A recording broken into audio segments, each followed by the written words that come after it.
जोहार दोस्तों, आशा करता हूँ कि आप सब हेल्दी होंगे। यह वीडियो सिर्फ एजुकेशनल पर्पस के लिए है। कोई भी मेडिसिन डॉक्टर की एडवाइस से ही लें और सेल्फ मेडिकेशन कभी भी ना करें। तो आज के इस वीडियो में हम डिस्कस करने वाले हैं आईवी कैनुला के बारे में, जिसे इंट्राकैथ कहते हैं। तो आप सभी ने कैनुला तो देखा ही होगा। जब भी कोई बीमार पड़ता है और अगर उसे fluid replacement, blood transfusion, drug administration और ब्लड सैंपल कलेक्शन का जरूरत हो तो उसके लिए इसे वेन में लगाया जाता है। और वेन में कोई भी इंजेक्शन या कैनुला को लगाने के लिए 15 से 25 डिग्री के एंगल में इंसर्ट करना पड़ता है। तो बहुत से पेशेंट के मन में अब ये सवाल आता है कि ऐसा तो नीडल से भी किया जा सकता है, इसका यूज सिर्फ लंबा चौड़ा बिल बनाने के लिए किया जाता है। लेकिन ऐसा नहीं है। तो उन्हें इस बात का ज्ञान नहीं होता है कि नीडल सिर्फ सिंगल यूज के लिए यूज होते हैं, जिसे सिंगल डोज दिया जाना हो। लेकिन अगर पेशेंट को लगातार 2-3 बोतल सलाइन चढ़ाना हो या फिर आईवी इंजेक्शंस भी सुबह शाम कुछ दिनों तक लगातार देना हो तो कैनुला का ही यूज किया जाता है, क्योंकि इसमें जो है भीम को एक ही बार प्रिक करना पड़ता है और सभी इंजेक्शन और मेडिसिन को इसी के थ्रू दिया जाता है। वरना बार बार नस को प्रिक करने से पेशेंट को बहुत ज्यादा पेन होता है और अगर पेशेंट को सलाइन चढ़ने के दौरान वॉशरूम जाना हो या कोई टेस्ट करवाने के लिए जाना पड़े तो कैनुला से आईवी फ्लूइड को आसानी से खोला जा सकता है। तो यह हो गया इसके लगाने के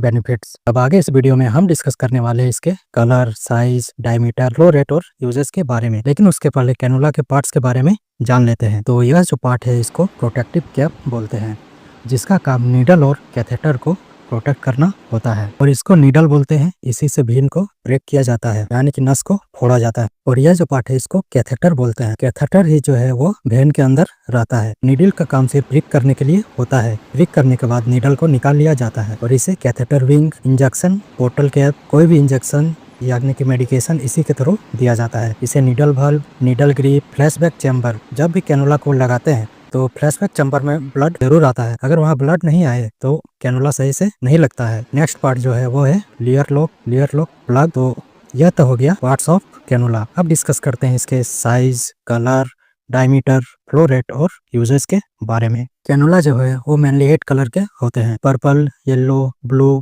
पिंक, ग्रीन, व्हाइट, ग्रे और ऑरेंज, जिसका नंबर नीचे दिया हुआ रहता है, जैसे कि 26G, 24G, ये सभी इसके गेज नंबर हैं। अगर ये याद ना हो तो भी सभी कैनुला के पीछे गेज, डायमीटर, लेंथ और फ्लो रेट दिया हुआ रहता है। कैनुला के सभी डिटेल्स को इस चार्ट में दिया गया है, जिसे आसानी से समझा जा सकता है, जैसे कि colour, gauge, external diameter, length और यूजेस को भी मेंशन कर दिया गया है। सभी को एक एक करके डिस्कस करने से वीडियो सिर्फ झूठ मूठ का लेंदी हो जाएगा। इसे आप आराम से पॉज करके स्क्रीनशॉट लेकर पढ़ सकते हैं। लेकिन इसमें ध्यान देने लायक बात यह है कि जैसे ही हम नीचे से ऊपर की ओर इस टेबल में बढ़ते हैं, यानी कि पर्पल से ऑरेंज कलर की ओर, तो इसका गेज साइज 26G से 14G तक कटता है। लेकिन इसका डायमीटर और लेंथ बढ़ता है, जैसे कि 26G पर्पल का डायमीटर सबसे कम है 0.6 mm और लेंथ 15 mm। इसीलिए इसका यूज न्यू नेट्स यानी कि न्यू बॉर्न बेबी में किया जाता है और टीनी वेन्स में किया जाता है। और ऑरेंज 14G का डायमीटर सबसे ज्यादा 2.0 mm है और लेंथ 45 mm है। इसी तरह इसका यूज मासिव ट्रॉमा और रैपिड फ्लूइड रिप्लेसमेंट में किया जाता है। और इसी तरह बाकी सभी के डिटेल्स को भी आप पढ़ सकते हैं। तो यह था आज का वीडियो। आई होप यह वीडियो आपको पसंद आया होगा। यह इन्फॉर्मेशन पसंद आई तो वीडियो को लाइक कीजिए, शेयर कीजिए और चैनल को सब्सक्राइब भी जरूर कीजिए।